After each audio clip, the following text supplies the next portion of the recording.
All right, so it's a nice Sunday morning. I've had a nice cup of coffee, and I think it's time for a good sewer level. It's been a while since I've done one of these, but I recently replayed through Half-Life 2, and Root Canal, I think, counts as a good sewer level.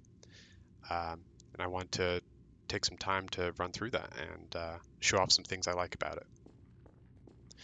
So for starters, context is that we've just been kind of around the streets of City 17, and Portal Experiment went bad, and we're being chased down by the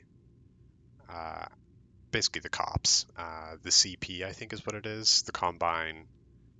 I'm forgetting what it is exactly, but they're on the hunt for us, and our larger narrative goal at this point is to get to the kind of Black Mesa facility that's been set up by the old hydroelectric dam. All right. Help me! Stop! We didn't do anything!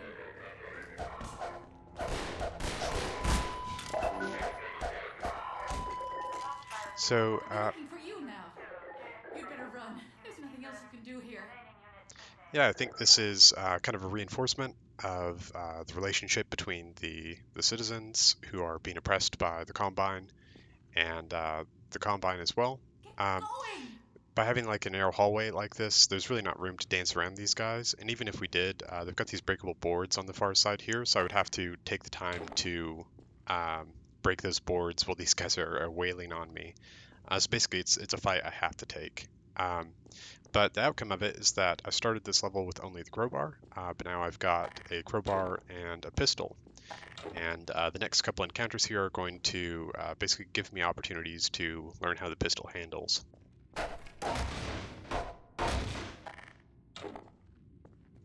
Very narrow little switchback staircase.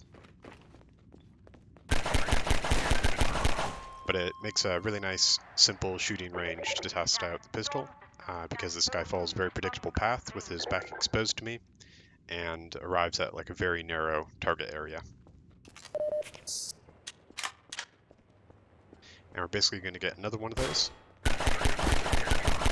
Also, like from an environment art perspective, like this is just really fun framing, like a really nice kind of narrative reminder of, oh hey, yeah, Citadel, and helicopters, and search drones. Really reinforces my place within this world at this point in the story. I guess I should also mention there have been a lot of other videos, like this game came out in 2004, right? So there have been a lot of other people who've talked about Half-Life 2 and its importance. It's like there's a Mark Brown video about how Half-Life 2 does tutorials, and he brought up a lot of examples from Root Canal with the barnacles that we're going to see. And then Robert Yang did his Level With Me series that also went through Root Canal, and his perspective was a lot more from like the kind of environment art and world construction. And he has a background in Half-Life 2 editing, which I don't have. So I'd recommend checking both those out because they're going to have very different perspectives from my own.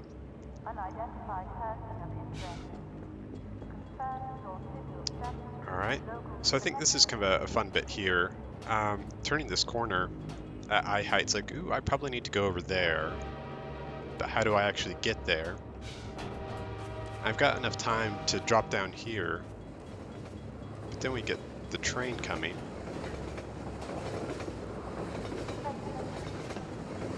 I can jump on it and ride across, or if I'm scared, I can wait for it to come to a stop and just run across it.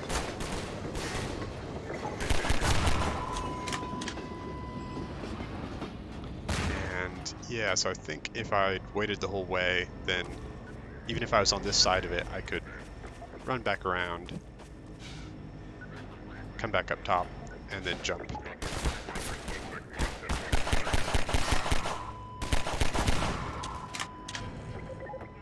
So a couple things are going on here. We've got these enemies kind of back spawning on us, but the fences and the walkways are really leashing their position.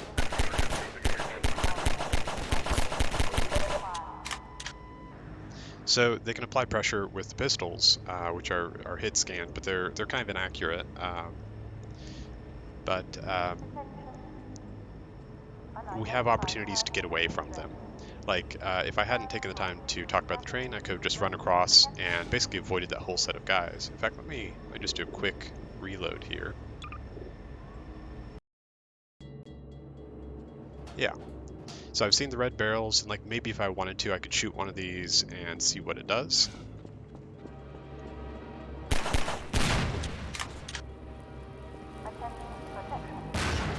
And that would teach me that, chain reactions are possible. They've got a burning state before they blow up.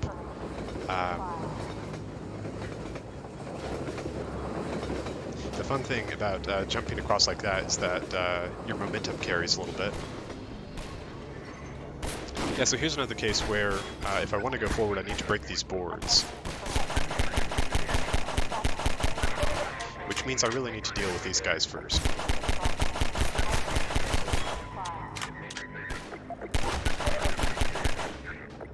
Ooh, but I'm out of ammo, so on we go. I think one of the big ideas this level is trying to teach, or really show off more than teach, is the physics in the breakables, because at the time, that was such a cool thing. Now it's kind of hard to remember just how exciting it was to have like physical simulation in maps. But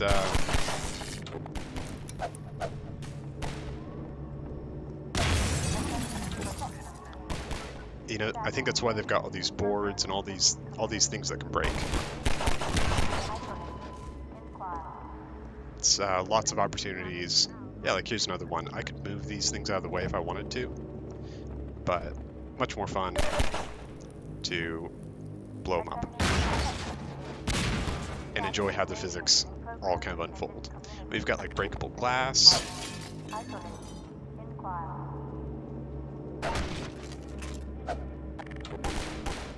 And like here we've got some enemies right on the other side of these explosive barrels.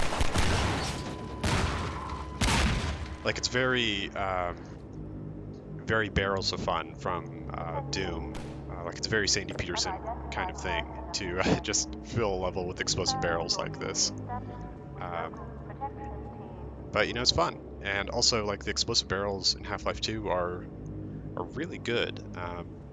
With Doom you also have like the burning state, or you've got a slight delay and a slight like physics push that allows the chain reaction. But with Quake and a lot of other games, the barrels explode almost immediately, which means chain reactions aren't really possible. If one barrel blows up, they all blow up almost simultaneously. But here they've got like this burning state. You can kind of set them as a fuse. They're just a lot of fun. They're really good explosive barrels.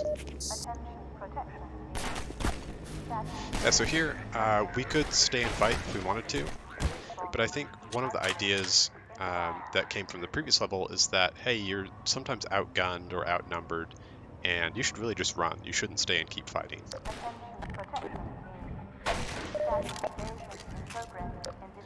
So we've got the lambda markers. One of the other narrative threads that goes through this level is that there's this underground railroad that's going to be referred to as such. And the lambda markers are an indicator of this resistance movement.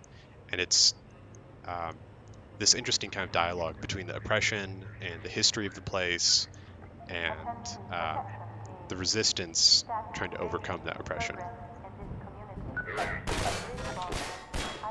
So again, we've got fences that leash the enemies to their side, me to my side. It means they can't apply too much pressure, and I can just run away if I want to. So I think I was supposed to land on this guy here to break my fall.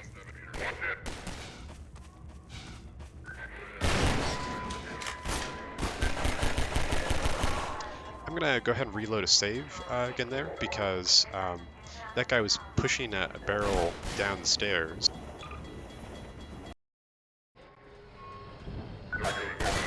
And I destroyed it a little too fast to be able to appreciate it.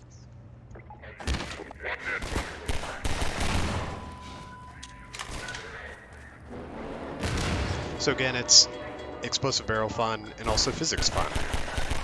It's the game showing off a bit, like, hey, this is the cool new thing that we're doing. And now here, if you have a good grasp of how the explosive barrels chain react, I can hide behind cover where this guy can't see me, and I can deal with him indirectly by shooting the barrels like that.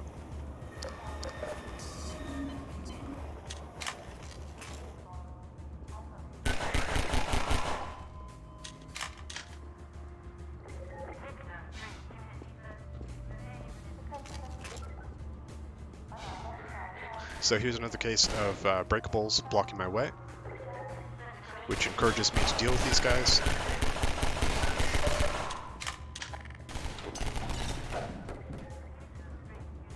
Basically, the function of breakables or physics objects in the way is just slow the player down, um, let them deal with, basically make leaving the space a lower priority than dealing with the threats in the space.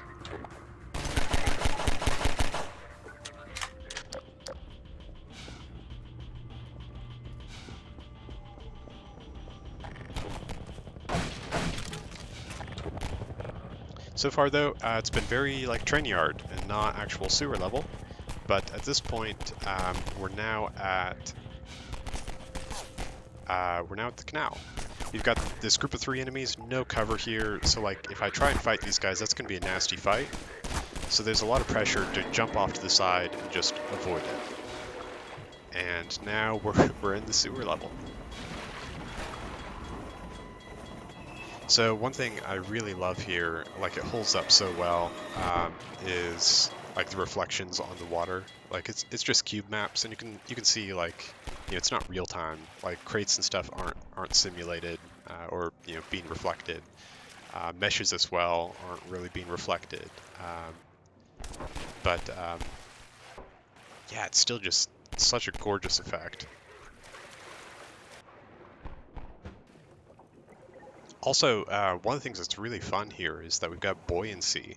So, like, not only do we have physics fun, but we've got floating things, and while they're floating, I can like try and stand on them.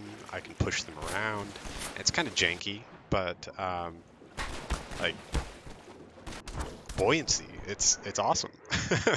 I think like a lot of the physical stuff that's going on, a lot of the physics simulation, um, adds to a sense of this being like a believable and like kind of grounded space. Even at the same time, it's very sci-fi and um, very exaggerated. God. Guess those sirens are for you, huh?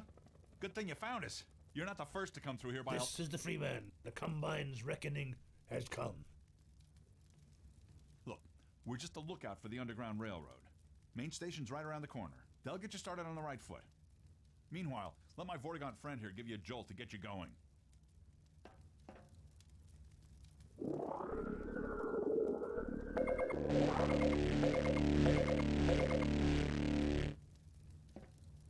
Be careful now.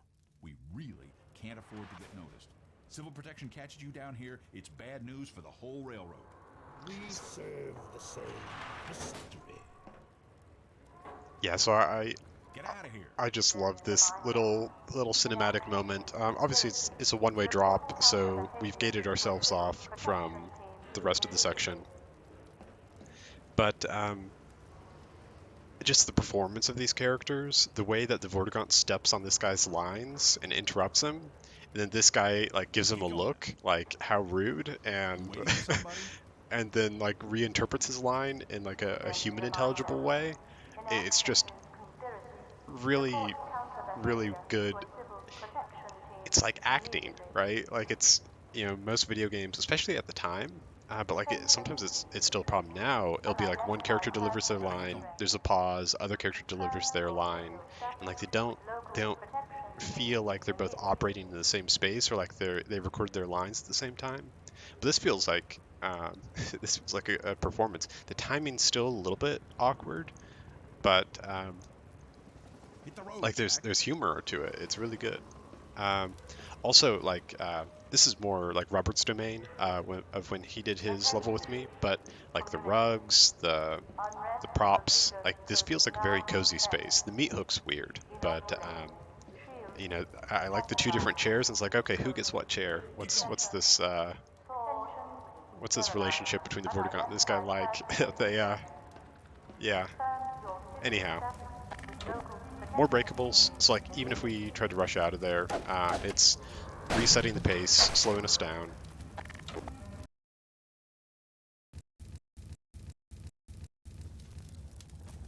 All right, now this one's fun.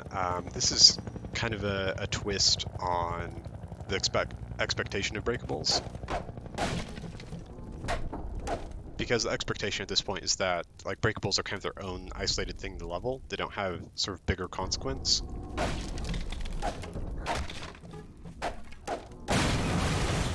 But here, you break a couple, and this thing that those boards were supporting crashes down a little bit. And again, it reinforces like this is a physically simulated world. This is real. From like a scripting standpoint, I'd assume that basically you've got like a trigger counter that's checking how many boards you've broken, and after you've broken a certain number, it'll trigger like the rest of the boards to break, and then trigger this thing to move slightly. So it's not actually physically simulating this, but it feels like it. All right, so we've got a crouch section. That's another way of slowing the player down a little bit. Yeah, so here we've got our introduction to barnacles. If you played Half-Life 1, you already know what this is. If this is your first time in the Half-Life universe, then this is like a kind of important tutorial moment of what do barnacles do. And it's like, oh, well, it's got this tongue and it eats things. And that's kind of nasty. So from a teacher perspective, it's a safe introduction. This is kind of what Mark Brown's video goes over with the barnacles across the level. But I think something that I don't remember Mark Brown covering is that it's also just fun watching AI interact with each other. The bird probably isn't actually AI. The bird, like this is probably all scripted. But the bird feels like it's a living entity that's got its own agency, and it's trying to do its thing, and the barnacles are doing its thing, and they're talking to each other, and they've got this interaction that's really exciting. It's like, even if we already knew what barnacles do and knew how they worked, that kind of like bird flies into barnacle and triggers it is just a nice, again, kind of a reinforcement of the world. One other thing going on here, though, is that we've got a zigzag pattern going on with the ground. So I mentioned we've got breakables as a way of slowing the player down, physics objects as a way of slowing the player down, crouch. Crouches are kind of like pinches that you get in third-person action games, where you've got like a narrow crevice to ease the player through. And a crouch is basically the first-person equivalent of a pinch. But we also have these zigzags where to go through the space, I'm going back and forth and back and forth, and basically like a 50, maybe 75 meter stretch. Not quite that much, 50, let's say. If this was a straight shot, I would have been, blasted through here in 2 seconds. But instead, I've been able to go through it pretty slowly. However, I did just miss a moment here, so I'm going to reload checkpoint again.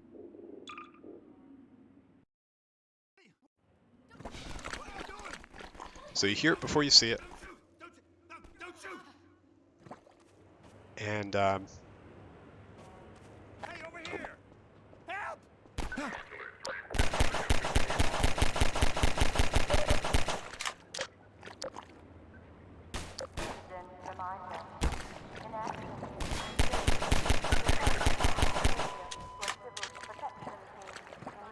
so basically what we have here is a safe introduction to a new enemy type. And again, like a reinforcement of the relationship between the Resistance and the Combine. So we see these guys running away, get gunned down. The blood here is pretty extreme. But we know, hey, we've got a threat that we can't see right away. Then we get this guy, bright red light, really strong contrast. Look over, see this guy, he's saying help, and then he gets gunned down. We see the guy, we can fight with him. And if we're observant, we can also see, hey, there's another route into this tube. And now I can peek and see, oh, there's that machine gun, there's the trouble. And basically what I've got here is a soft threshold into the space. If this was like a doorway or like a hard choke point, this would be really annoying, right? It'd be kind of a hard commit into this fight against the turret. But instead, I can, like if I want to, I can peek it up close. Or I can back way off. And peek it like that. I've got a lot of flexibility. Um, I think the thing here that doesn't quite work is that like I'm supposed to go into this tube, and I may not have actually noticed this. And from my peeking, I may not realize those crates there are going to kind of operate as cover. Well, it looks like the first cover I can get to is this chunk here, which is actually a pretty good distance away. If that was moved up to like here as a better foothold, then I could dash here. Like, I guess I can do that, but like that's awkward. And now dash to there. Um, it still feels a little bit awkward.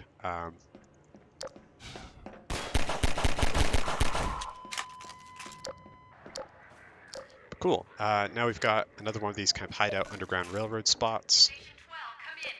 And we've got a little bit of narrative reinforcement through the radio. We heard 12 down and out. Surgical strike units are targeting railway stations. Repeat, civil protection is coming down on underground stations. We're already getting refugees from 9 and outlying. Looks like we're... Station 8, do you copy? Station 8, are you there? We have confirmed reports of manhacks. Repeat, they're filling the underground with manhacks. Yeah, so you also get the first mention of manhacks, and it's like, what is that? What is a manhack? Is that something that hacks a man? Is that what it is? Or is it a man that hacks? It's kind of evocative name that you don't really know what it is, but it starts building anticipation for an enemy that we're going to get introduced to later on. Obviously, we've got this light coming in that highlights the ladder. You know, if the ladder was on a different side, you could have a point light or something do the same thing. But we can go up the ladder, and we've got these guys who don't see us because they're they're very smart. And obviously, we've got an explosive barrel, and it's kind of a reward. Like, hey, you slipped the net, so have a cookie. All right, and now we get this inversion moment, right? We were on the receiving side of this turret, and it was really annoying. So now it's our turn to use the turret against these guys.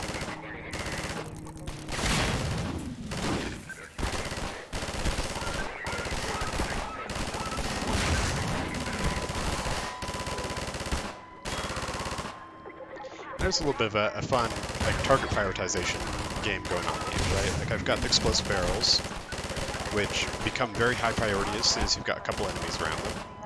I've got these flying guys, which will blind me. And for the most part, they're kind of low priority.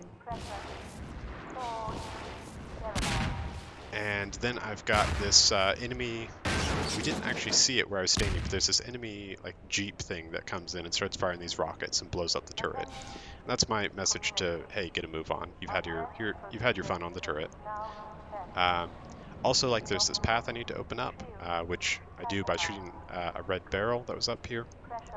Yeah, it's just your basic turret sequence. I think that kind of thing has aged less well. I think like in 2004, 2005, like that was not as worn out as it's become since.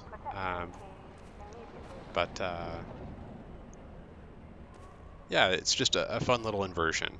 You're on the weak position, and now you get to use that strong position against the reinforcements. Another little supply cache. I'm gonna go ahead and grab that.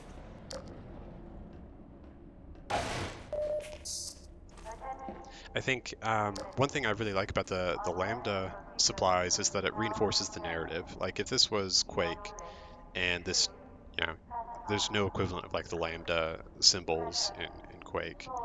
And you know, if I turned a corner, crouched through, which you can't do in Quake, but you know, if I ducked into a corner and found a cache of supplies, and the game said found a secret, that wouldn't feel like I'd really earned the secret. It'd feel a pretty weak secret, right? But here, like, it's just a little dead end. It's not a really big surprise secret, but it again reinforces the role of the resistance. It reinforces your place in the world. So it's a secret that's doing a lot more than traditional Quake and Doom style secrets. So here we've got more barnacles again, and now there's like an actual threat. It's like, hey, slow down, pay attention. So, we can add this to our toolbox of ways to slow the player down in Half-Life. You can break things, you can move physics objects, you can crouch, and you can block the path with a barnacle, which is basically a breakable that poses a threat. So here's a fun bit. We've got this fence, and we can kind of see this area in advance. One of the struggles here is that we don't have a good idea of like what our long-term goal is. We're just kind of going room by room, exit to exit, and there's not really, it's not like we're headed to the Citadel and we can just keep saying, oh, we're going towards that. We're operating a little bit blind in this level, which I think is something that is a little weak. Over here! Oh, Keep going, friend. That station was raided, but there's others up ahead. I'm gonna stay here in case any others come through. Gotta keep the railway alive. yeah, so yeah, it's nice having NPC characters to again reinforce your role within the world, and reinforce what you're doing, and like this kind of breadcrumb path of the railway. I think one of the awkward things here is like the Underground Railway was like a real thing in the U.S. to help slaves escape slavery. And Gordon Freeman, and they play off of that like Gordon is the free man, but it's a bit awkward.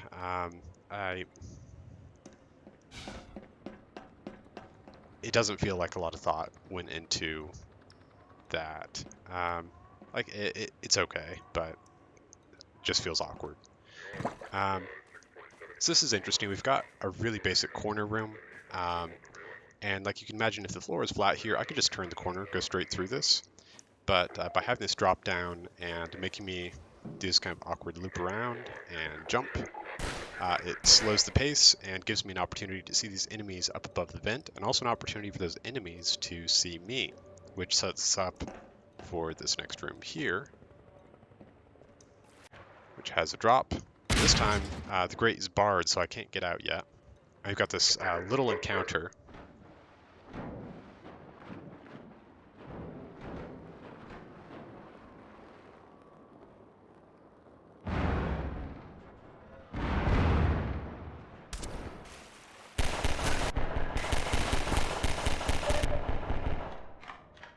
So when the barrels blew up, it blew up the grate here.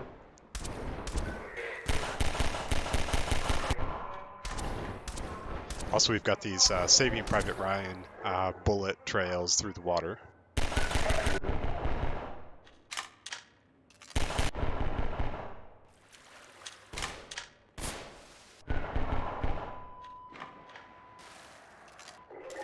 Yeah, I think the barrels that come down first, like before the one that's lit, those ones I think are actually invincible. Like you can't destroy them, or at least I tried earlier and couldn't destroy them. You have to wait for. It's basically a set piece. It's always going to play the same way. But it's a nice moment. Again, gives this physically grounded. Of course, the explosion would break the gate here.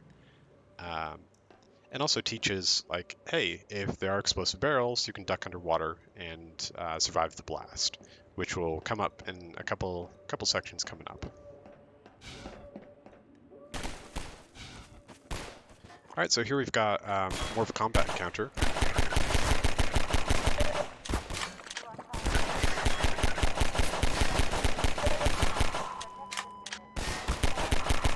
It's civic protection. That's what CP is for. Yes, civic protection, space cops. So interesting thing here is we had the one enemy up high who wasn't dropping down. He was basically leashed to that position as ranged pressure. And then we had the other enemy who dropped down and posed this threat as more of a mobile kind of pressure unit that could pose a risk. And that, just with two enemies, you've got a really interesting choice of like, do I prioritize this guy, or do I prioritize the guy who could move up close? I chose this guy. I probably could have prioritized even higher by getting this explosive barrel. But really simple encounter, but already a lot of choice in that. And here we've got another zigzag.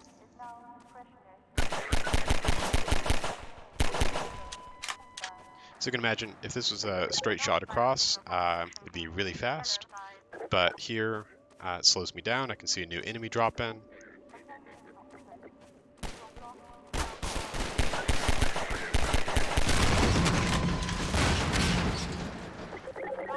Yeah, so more scripted sequences that reinforce physical groundedness. The explosion of those barrels, like the radius on them, is much too small to actually have killed them there, I think. So probably the explosion triggered another entity to trigger their deaths.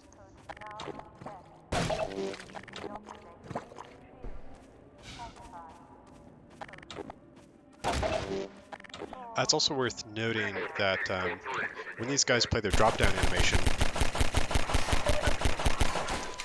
they can't take damage.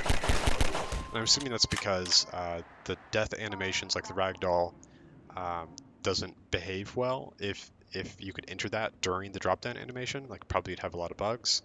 So you've got like this second of immortality where I shot a clip into him and it didn't do anything. Yep.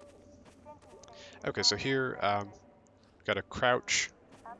And this is going to introduce a couple more things. Again, physics objects to slow our progress. But we've also got slippery mud here. Very slippery. And a reminder of barnacles. At this point, we get to have a bit of fun. We've learned about the explosive barrels and all the ways of playing with that. We've learned about the barnacles, and oh my god, that's a lot of barnacles. So let's put them together. We've also learned about the mud as the slippery element. So it's this really kind of simulation-driven puzzle here.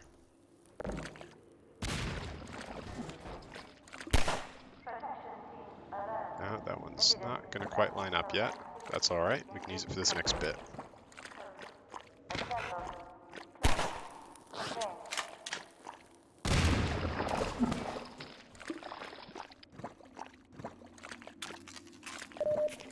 Yeah, I think like Mark Brown's video on how Half-Life does tutorials, that basically amounts to a pattern of teach, test, twist.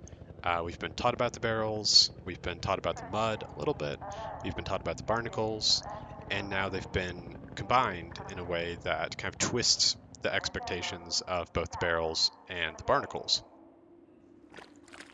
We've got another crouch here. And another reminder that explosive barrels don't harm us if we're underwater.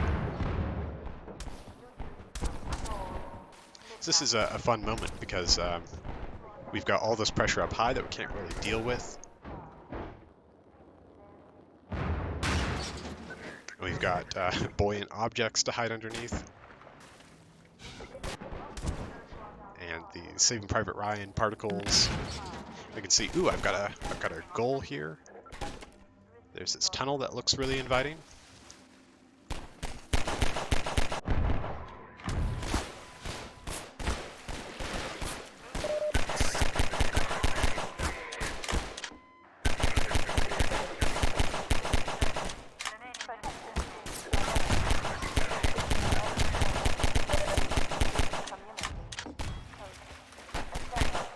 And I've got this chunk of wall here that doesn't make a whole lot of sense, like architecturally. Like,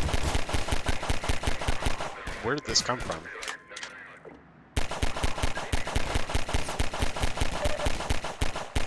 But from a gameplay standpoint, it's a nice bit of cover to get us out of the water and get us to a spot where we can fight the rest of these guys a little bit more comfortably than if we were fighting from within the water. We've got a little bit of platforming. And again, if we want to, we could have just sprinted through this and avoided fighting. Some more mud to slip us into a drop down. All right, now we've got a physics puzzle, and this is one of those things that I think has aged really, really poorly. Look, you can lift up a cinder block. You got a seesaw. And if you put enough weight on one side of the seesaw, you can tilt it so that you can run off the other side and jump across.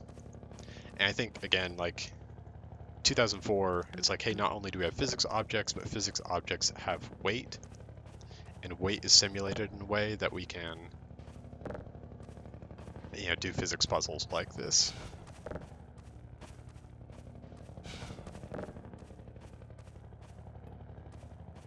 problem here is, for me, like, I kind of get the idea after 2 of these bricks. Like, I don't need to pile this whole stack. And also, like, even now that I've done this, the margin here is really small. I'm probably going to miss this jump, actually. I probably need to rearrange them so they're more at the end. Yeah.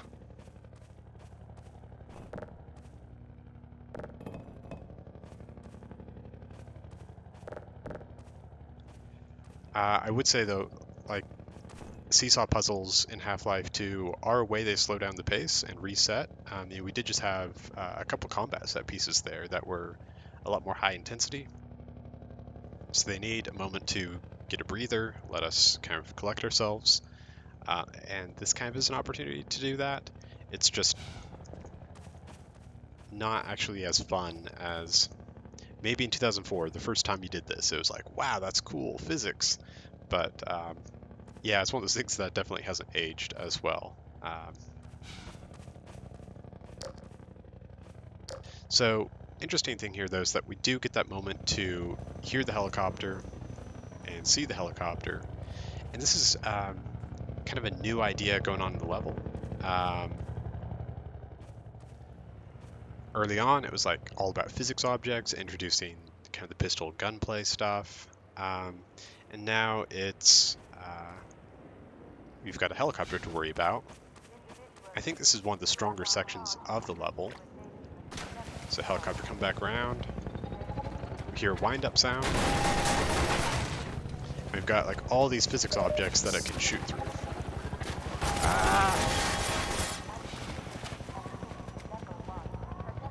Like, this is so many physics objects.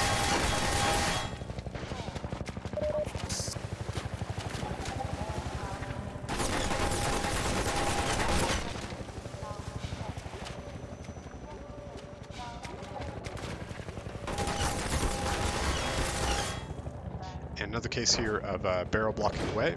Now that we've done this a couple times, yeah, now that we've done this, like, they can have us do the same kind of open a door under pressure moment. It creates like a really nice tension of kind of like a thriller or horror movie of like, I gotta do the thing really fast before the monster gets me. But one of the things I really like here is that it's introduced this antagonist that you can't deal with yet, who's going to recur through this level and through Water Hazard, the next level. And now we're in this older section of the sewer or canal. And to me, like, this is very much the spirit of a good sewer level. We've got something, we can still hear it. And that means that we're using the sewer as this kind of parallel undercity to bypass this thing that's above and oppressive.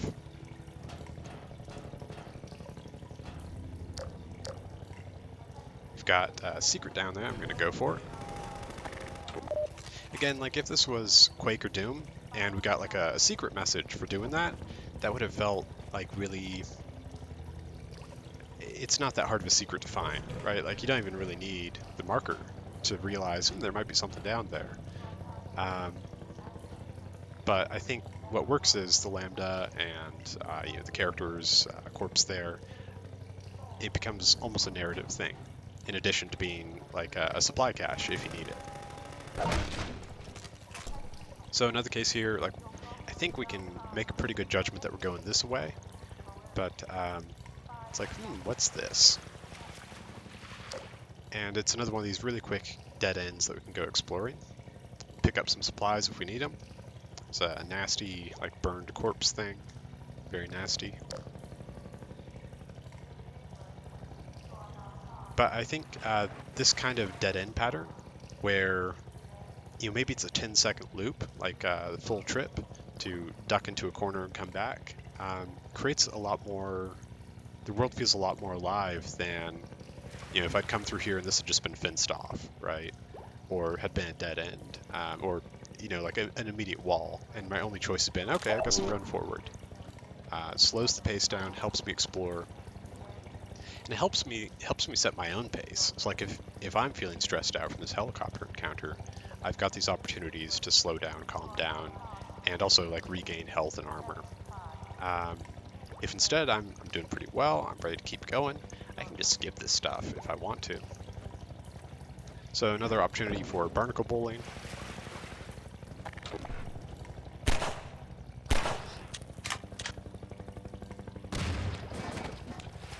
And like even if we fail with the explosive barrel, we've got these other ones that we can throw down.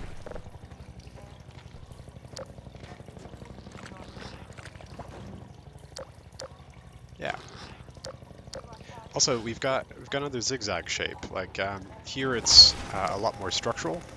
So we've got this main path cutting through, and we've got this jog that did a very sharp U. Now we're basically going to do the same thing again.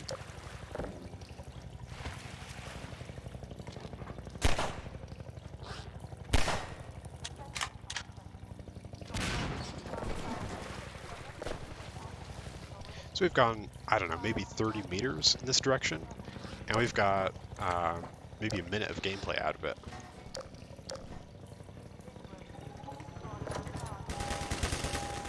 Another nice reminder. I don't know how scripted that helicopter position is, but it does seem like the helicopter does a pretty good job of knowing they're going to come out that door. Which means you get that cool moment of opening the door and you see the tracers hitting the wall. And it's a reminder again that, well, we're leaving the sewer and we're back on the run.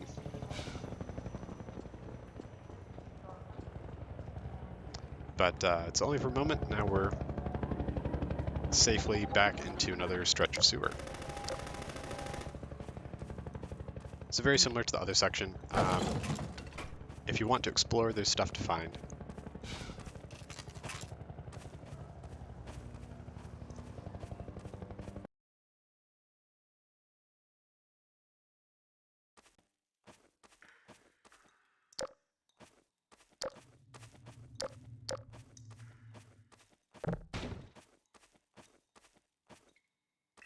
All right, we got more breakables here, but this time we can be a little fiery about it.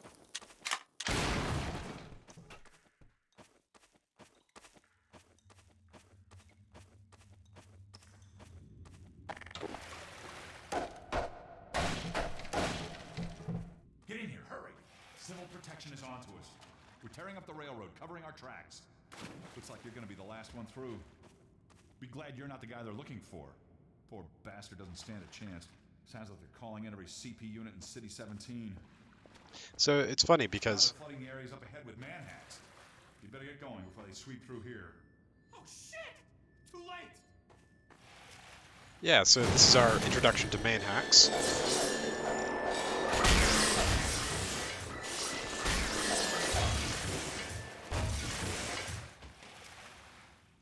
That was a close call.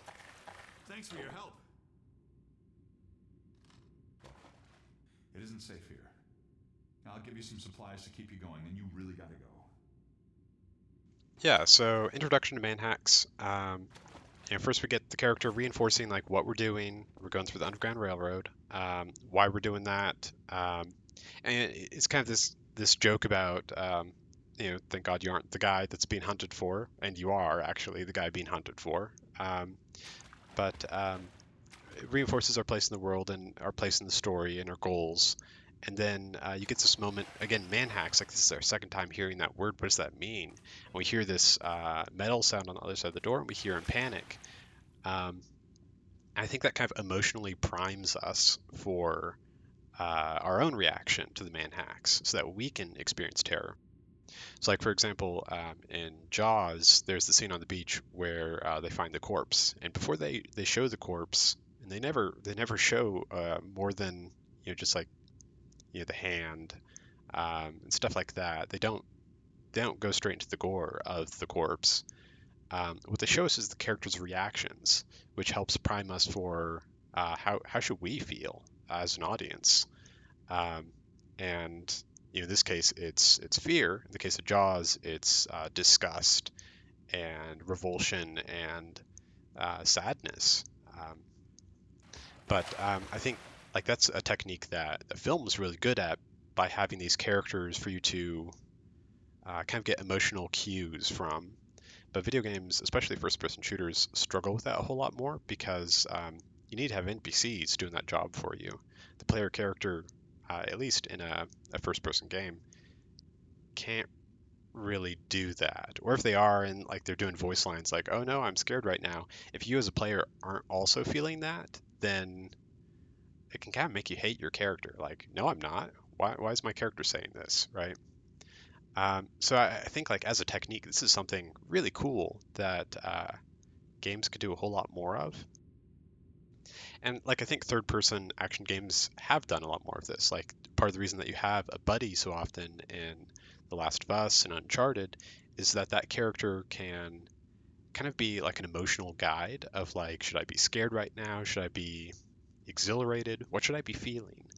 And those buddy characters help reinforce that. We do have a moment though, like if those man hacks gave us a lot of trouble, then we can climb around. And we've got another like really cozy. We've got this massive tea kettle and like a pot. I don't know what he's, he doesn't have burners. I'm not sure what he's heating them on. But like a mattress and yeah, it just feels like, hey, somebody's trying to live here.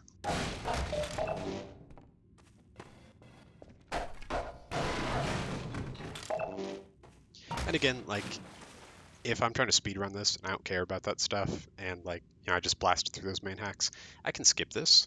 I don't have to go up there and explore that stuff.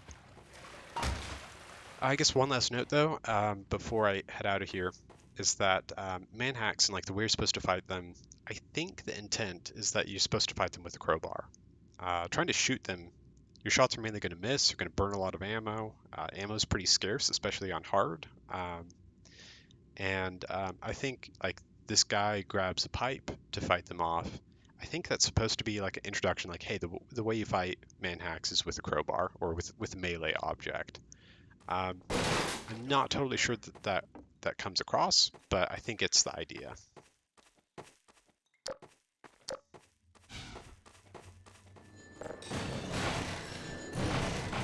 So here we get Man Hacks version 2.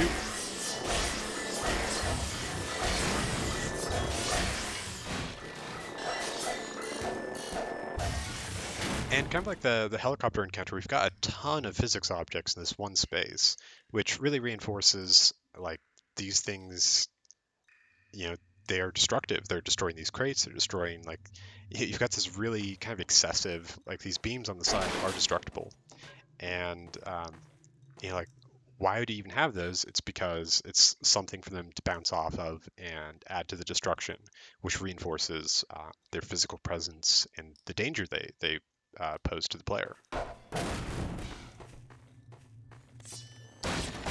All right, so here's version 3 of that. But now we've got explosive barrels. Well, for most of them, maybe not that one.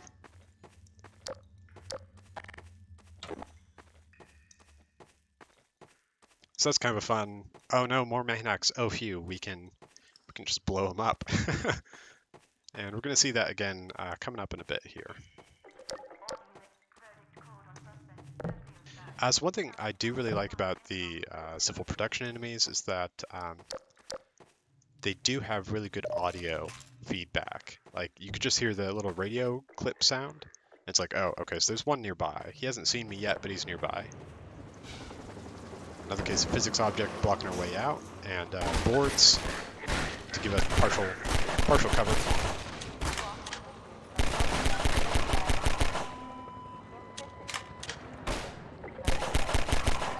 The boards along the fence are basically, the ranged weapon equivalent of, the melee equivalent to these guys, right? Let's duck in here. If we can.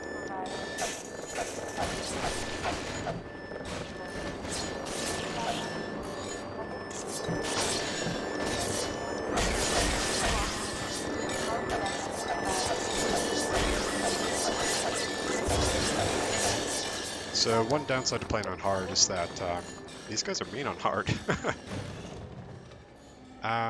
Okay, so we've got another little side room. Again, this is if we want to go at a slower pace.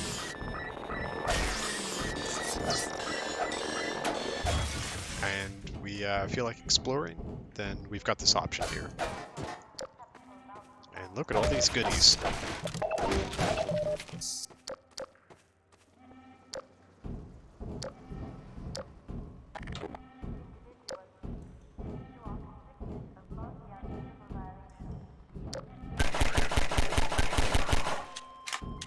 So I think one of the games that the level designers can play with the player at this point in the game is like you got man hacks, which you should probably be dealing with a crowbar. You've got the pistol, civic. Oh, I'm blanking on the names again. The combine, um, and civic protection. There we go. Stormtroopers. Um, and like you shouldn't be using a crowbar against those guys if they've got a pistol, especially like if they're kind of leashed back at a ranged position where you can't even get to them with a crowbar. Your only option is to use a pistol. So like if I fought that the main hack in the tunnel here, and I come back and I've got this guy, I might still have my crowbar out, which is kind of a caught with your pants down moment. It's kind of level designer playing a joke on you.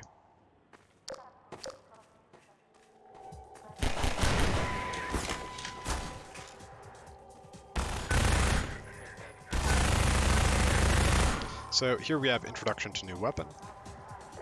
That's one of the things that's both interesting and kind of troubled about this level, is that it's doing so much work, right? Like the first level in the streets of City 17 is a lot more about building the world, setting up narratives, setting up the characters.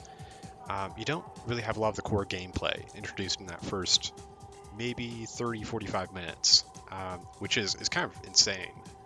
But like it's a really strong section of the game. Now here, the game's got to do so much work to get the player up to speed on the core gameplay.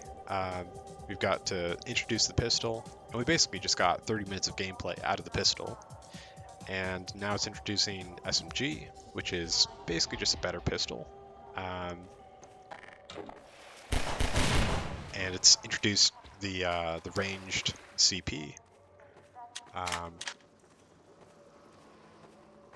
It's introduced explosive barrels, barnacles, helicopter. Now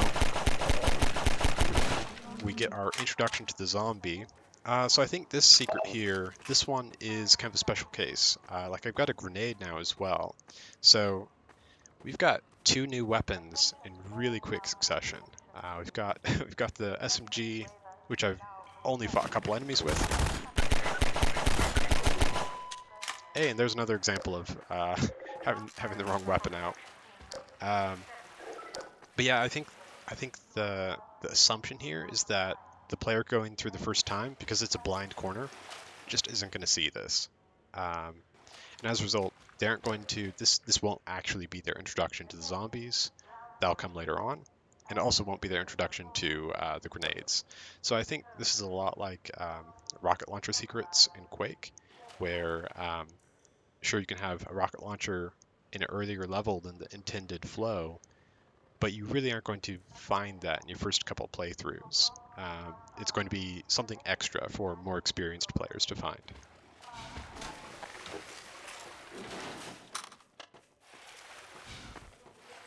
Alright, so now we've got a little bit of a water agitator, which is very sewer level-y. We jump down, we can see, oh, we're trying to get there, but I gotta go with the agitator.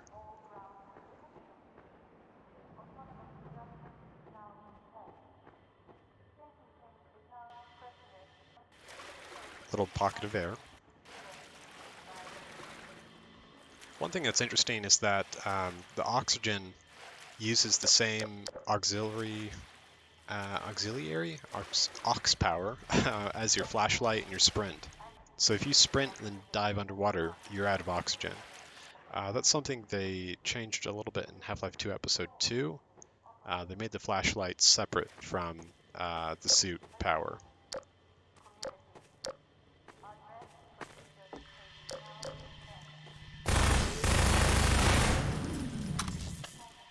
A little bit wasteful to deal with those guys with the SMG, but they can be kind of annoying. Okay, so Barnacle, another way of slowing us down.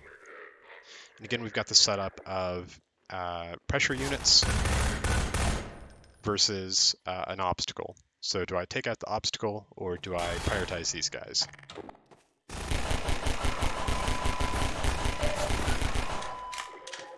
And in this case, I think we take out these guys. Now if we push out here, then we've got reinforcements, and they're leashed, right? So I don't need to worry about actually fighting these guys.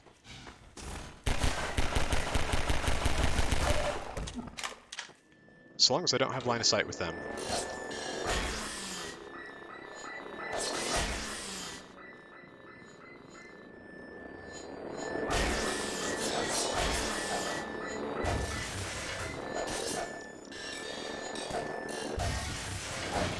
Yeah, as long as I don't have line of sight, I don't have to worry about those guys.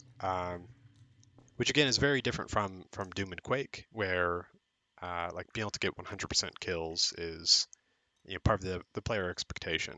With Half-Life, it's a lot more about the narrative, and in this case, the idea that I'm running away from these guys, I'm trying to get to safety. It's totally okay if I just leave these guys alive and run away. And in fact, in this case, it's probably the correct move. Otherwise, I'm going to take a lot of damage. So here we've got this steam vent thing that it's kind of a one-off that feels a bit weird to me.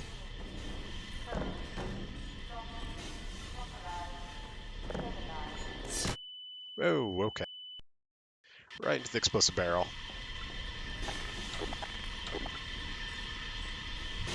I wonder if we can get the manhack to interact with the barnacle. I don't know that I've seen that before.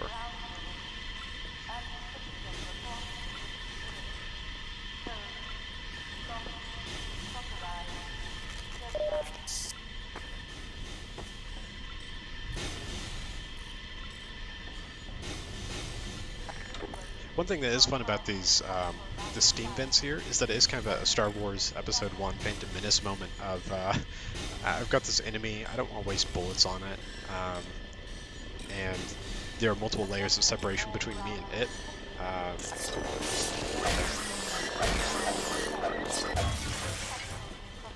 It's just kind of a fun like face-off against the enemy before you can actually deal with it. Kind of like our introduction to the helicopter earlier, where you see it, you come face to face with it, but you aren't really ready to fight it just yet.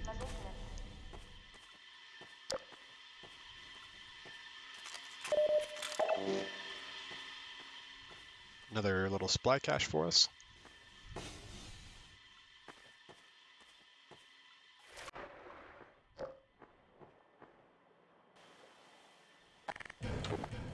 And now we're going to get a reprise of Explosive Barrel fun.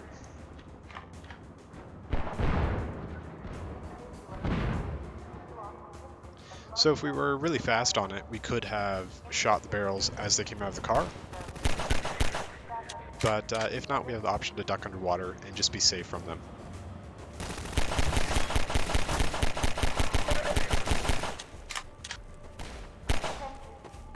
And again, if we want to, we can just run past these guys. Although now we're in a bit of a trouble because we've got main hacks in front.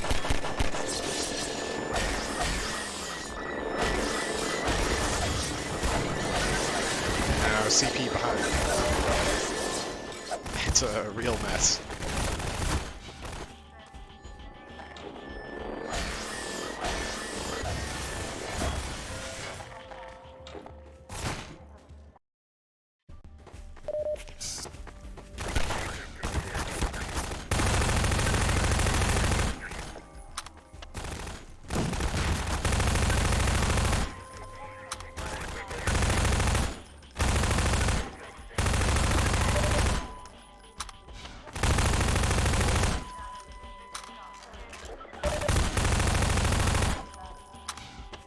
So I do think, at least on hard difficulty, this is probably one of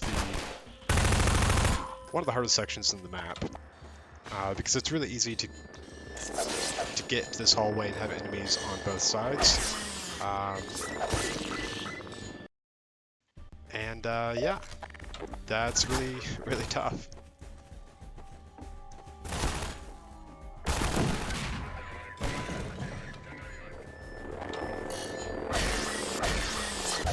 I do think this is like the intended way of playing it. Like the alternative would have been like a more conservative, take them out one by one, and burn through all my ammo, rather than pushing ahead like this. But I think like that's the reason that we've got these cubbies to duck into, is that we can kind of isolate and divide and conquer different groups of the enemies here.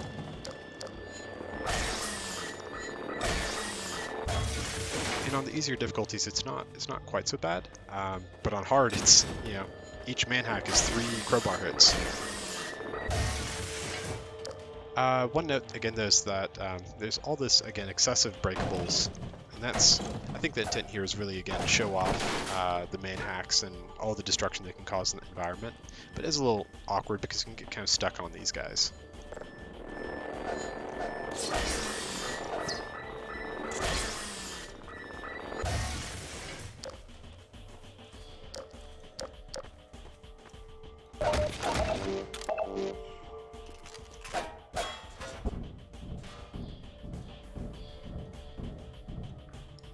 Okay, so this is something I really like. We've got a drop down, which means we're now in the middle of this room, and we get this kind of shock reveal of, oh my god, there are explosive barrels everywhere, and now there are manhacks everywhere. And I think this is a reinforcement, like, hey, if you're trying to deal with these guys by shooting them, you're probably going to set off a chain reaction in here.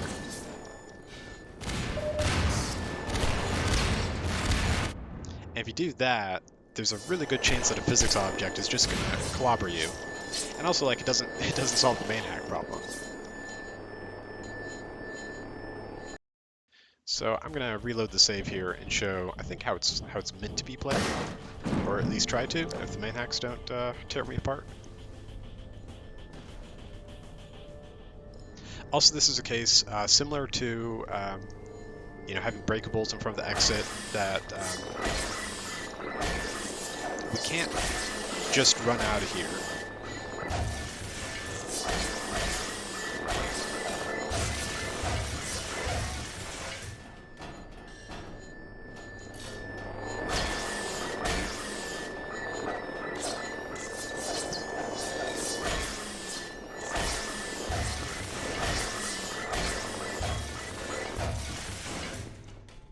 Right, so now that we've dealt with these guys, we may not even know where we're trying to go.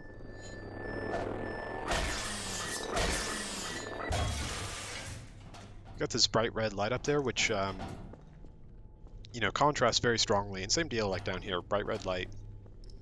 A lot of contrast with the kind of blue floodlight. I guess it's this one light that is flooding this whole room. That's a very powerful fluorescent bulb you got there. But yeah, the red lights really stand out as contrast. So it's like, I probably need to go up there. Probably need to go down there. But like if you go down this ladder, oh, I can't get up there yet. Huh? What do I do? And I can't get up there yet. Huh? Although maybe this is where the geo of this environment's a little bit awkward. Like it almost looks like you can get up on this. And then you've got this fenced wall bit here. It's like, oh, okay, so I can't get there that way. Maybe if I go across these platforms. And like if you've already blown these up, then these wouldn't even exist. But like the physics here is really awkward. So it's kind of a red herring of like, I think I could jump across this. But actually, no, not really. What you're supposed to do is you're supposed to use the ladder like this. And ladder physics are my favorite. Yay, ladder physics. There we go. Whew, managed to jump off the ladder onto the pipe. Oof. And walk off the pipe, alright. This is what I get. I had success with the counterweight puzzle, the seesaw puzzle. Like that only took a couple tries, so the pipe is getting its revenge on me.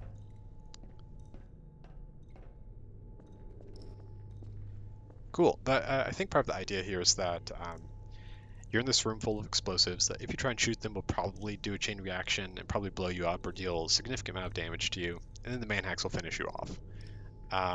So it's really a reinforcement. Don't shoot the manhacks. Use melee. And even in melee, make sure that you aren't like knocking them back into these things, or they will trigger the explosion. And since we've done that, this still kind of a desire, like in me, like man, I really want to blow these all up, right? And we're gonna get that in a little bit here. So walking through, we've got bright yellow light again, strong contrast. Like I don't think it's like that lights draw the player's attention. It's just contrast. In this case, you got color contrast, more than the brightness contrast even. Like if this floodlight had like a stronger fall off, so like this area was more bathed in shadow, then I think this light would pop even more than it does right now. That'd be a problem for the spots down there though, which we need later. But yeah, this section's kind of awkward because we're kind of operating blind. It's like, where am I trying to go? What am I trying to do? How am I trying to go about that? We're just kind of wandering and bumbling our way through. So another ladder. We go down. Hey, and we've got a crate. Good reward for exploration. We can see, oh, there's a valve up there. Bright red handle. Again, strong contrast. So jump off here. It's like, ooh, red handle. But I can't get to it because of the way these pipes are in the way.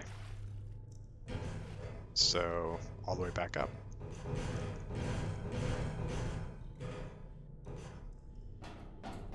And this is something I really like. I feel like if you're going to have really complicated geo like this with the pipes, you really need to let the players climb on them to really get the most out of it. And now we get to turn the valve, which raises the water. Very classic water level puzzle. Now here we can hear more manhacks, which means now's our opportunity.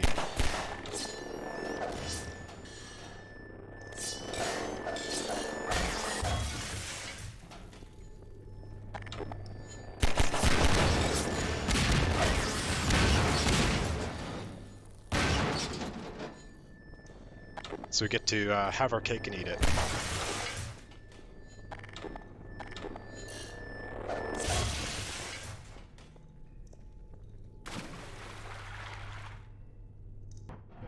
And of course, like if we had blown them up earlier, we could have just dealt with them the normal way. But yeah, it becomes kind of a treat for the player, I think. All right, so now we've got second step of the puzzle. We're trying to get up there. This is outside of our jump range. See the ladder? We can try this jump, but it's just out of range. So if we look down, we see we've got some breakable boards. Who knows what this will do?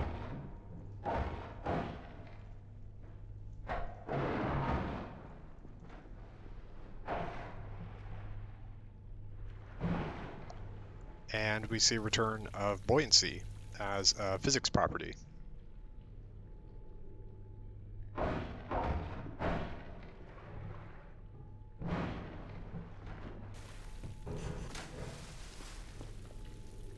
That's a pretty cool thing. I remember when I played this back when the game came out, like I felt, it's just a really cool, like, wow, physics. I think this kind of thing holds up better than like the seesaw counterweight kind of physics. But yeah, I mean, partly it's because it doesn't draw itself out, right? Like you only need one of these spools to actually be able to jump across. So you don't need to spend a long time doing this counterweight puzzle.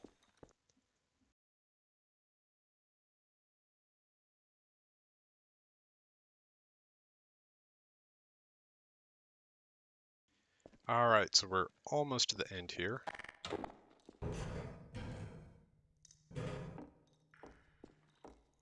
This is a fun moment because we've got this drop down into basically a double blind. I don't know, like, are there going to be enemies on either side of this? I just don't know. So I've got to jump down and creates kind of a moment of panic.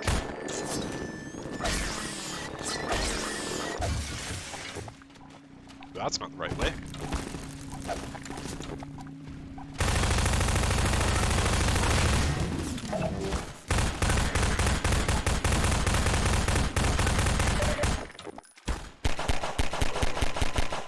So I think like the pistol to SMG, it's kind of like Quake's shotgun to super shotgun, or nail gun to super nail gun, where one of them's a little bit more accurate. I mean, I guess nail gun, super nail gun isn't really that, but the shotgun to super shotgun, use the regular one for longer range engagements.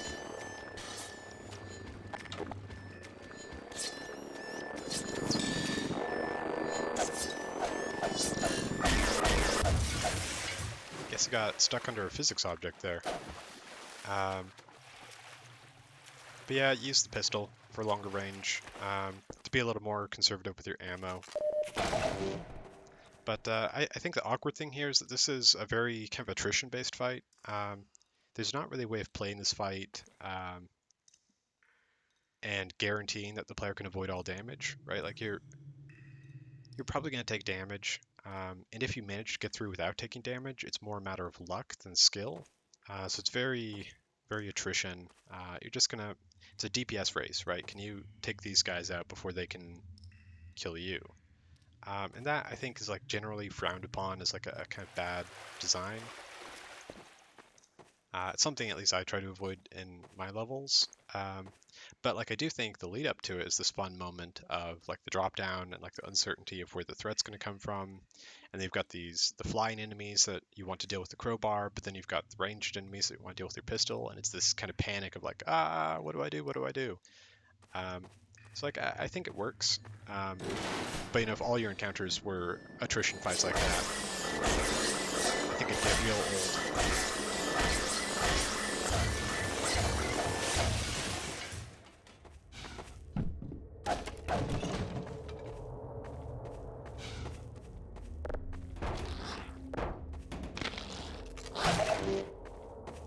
So another quick little dead end. It's kind of like a little side puzzle room if we want to think of it that way. We've got the barnacles, and if we're topped up, full health, and don't really care, then you know we can just skip it. But it's something for us to explore if we want to.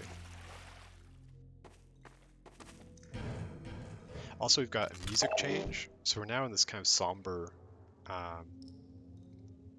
slower paced, more contemplative kind of mood. It's a little melancholy. It's nice. A nice cooldown, I think, from some of the more combat encounter stuff. Yeah, now we're going to get the introduction to a couple new mechanics. So again, like this level is doing so much work. Like maybe it's doing too much even. Like that helicopter earlier, we haven't seen that in a while. Where's the helicopter? Speak of the devil.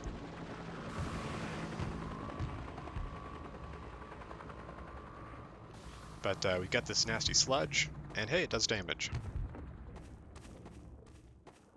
And now we've got head crabs. Hey! You're Freeman, aren't you? We got word you were coming. You got here at a bad time. Black Mesa East to Station 6. Do you read? Dr. Freeman is on his way downriver. Lend him the airboat and give him all the help you can. Repeat, Gordon Freeman has returned. It is critical he reaches Black Mesa East. We've got some ammo in those crates over there. Help yourself to supplies and keep moving. Yeah, so these crates give us full ammo, of the type at least. So I've got full SMG ammo. We've already seen this guy's using an SMG against head crabs, so that's again kind of this context cue of, hey, maybe use the SMG against these enemies. And you know, this is actually a case where the crowbar is a lot more effective against head crabs than the SMG, but we haven't had a lot of opportunities to use the SMG yet, so let's go ahead and do it. We've got another crouch here, and this is, again, kind of like a pinch, and it basically guarantees our framing and guarantees our camera position for this little cinematic moment.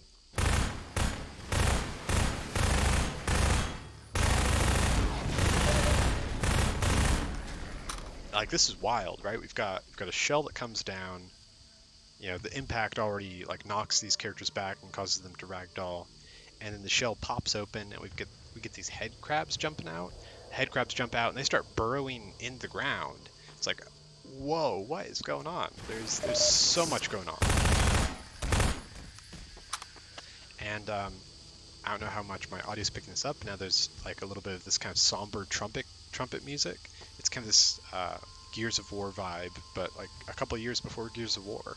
Um, so I think like one of the things I really love about Half-Life is that it's able to do like mood shifts like this. Like earlier it was an action game that felt kind of Matrixy, and now we're much more in like zombie horror.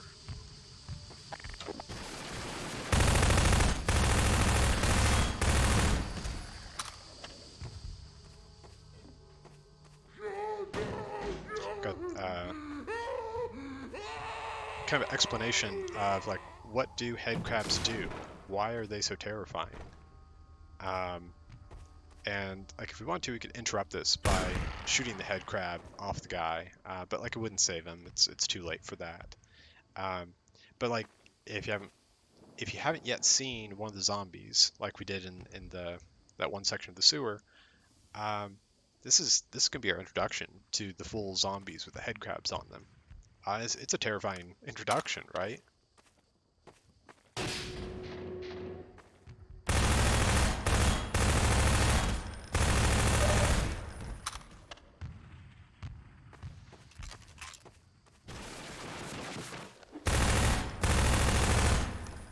Yeah, so the burrowing mechanic they have is like a really nice kind of jump scare mechanic.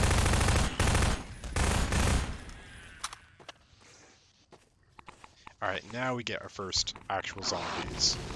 And if you don't know they can have this resting pose, you might think these guys are just corpses. But then they stand up. And one of the things they can do is they can throw physics objects, which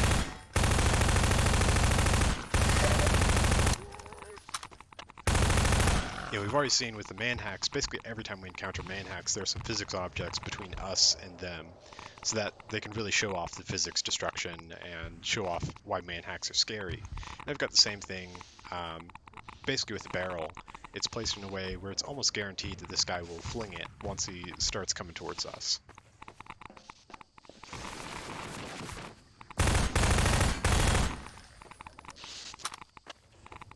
Now this is, I think, something that Mark Brown talked about in his video about how Half-Life 2 does tutorials. But like, if we aren't observant, this kind of looks like a barnacle, and it's not a barnacle, but it's also threatening, right? So it's just kind of a fun joke. And also a setup for this next encounter here, where this whole container is electrified.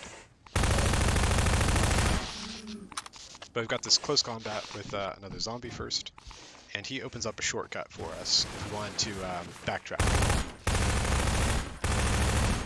But if we do backtrack, we've got even more head crabs spawning, and it makes it feel like this whole space is alive. Like we aren't, Doom and Quake, you're kind of cleaning up the map and like reaching a solved state, right? Like all the enemies are gone. All the ammo has been consumed. Everything's cleaned up. In this case, it's like, no, there's a living presence and I'm just passing through, right? Like there are more head crabs around here, I'm sure. So let's just get out of here, right? And that's a very different, that's more of a survival horror mood than an action game mood.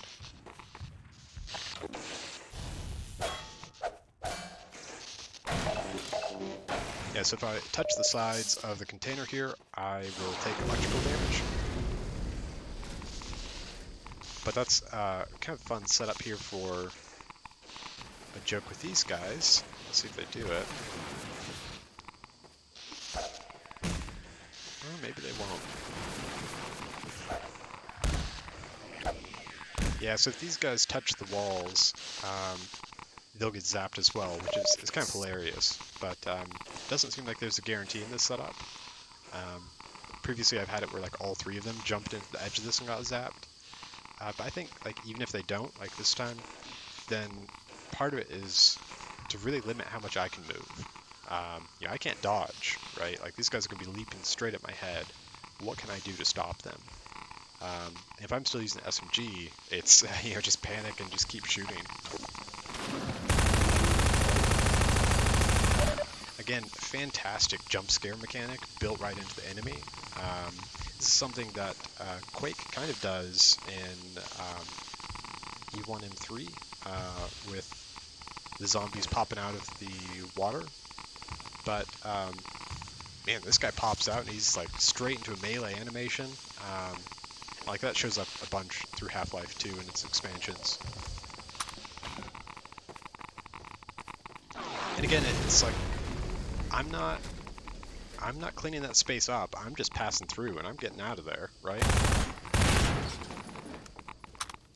They're gonna keep shelling and they're gonna keep being head grabs. Whew, alright, but now we're at the end of the level. Hey, Dr. Freeman. I've been hoping you'd show up. Got this airboat all gassed up and ready to go. It's gonna be tough dodging civil protection out there in the open, but drive hard and you'll make it. You'll find more help up at Station 7. Just a few bends up the river. It's the old red barn. Climb on in. Fire her up. Alright.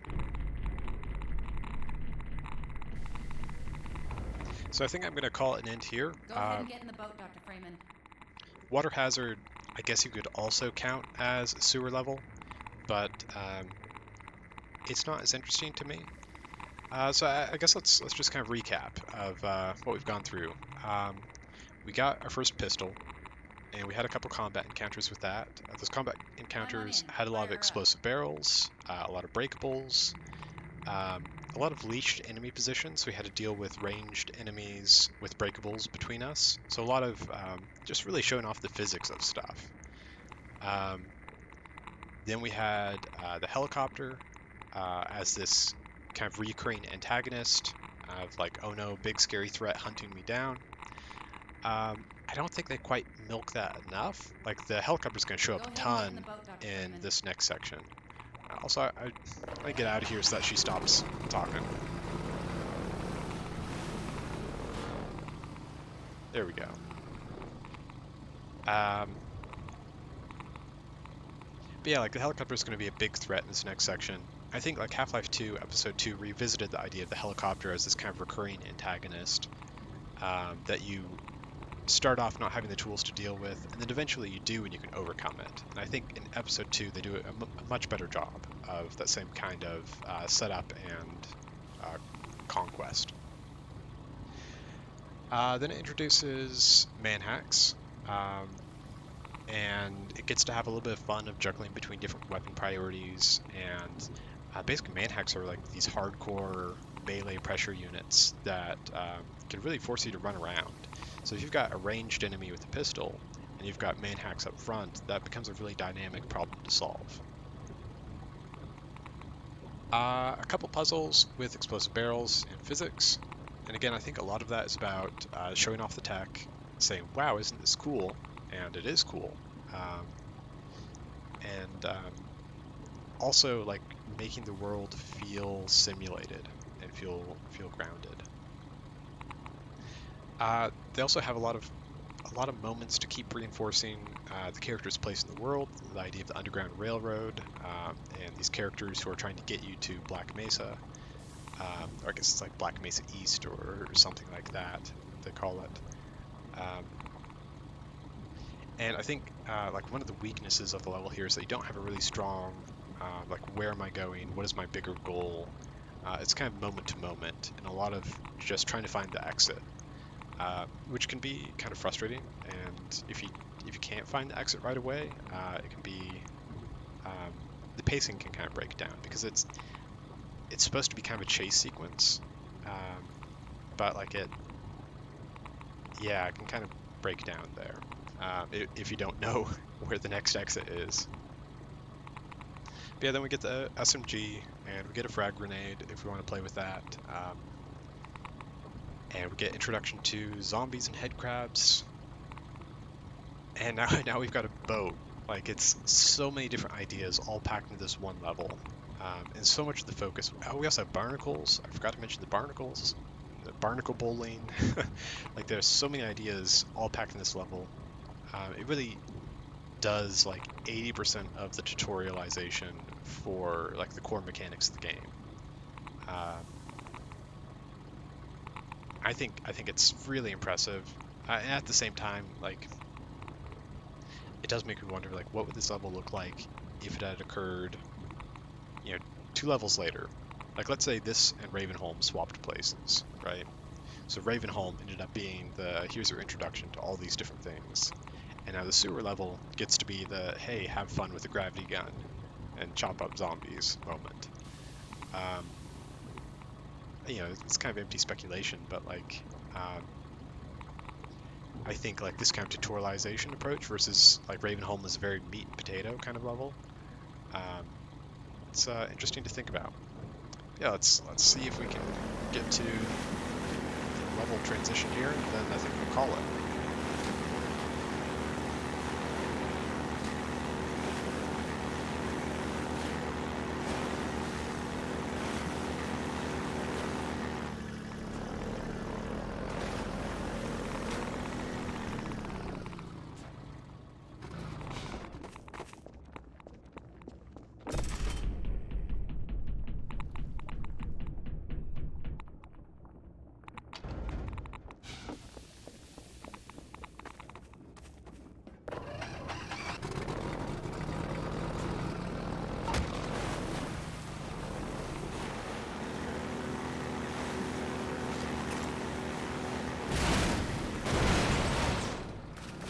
Oh, boat physics.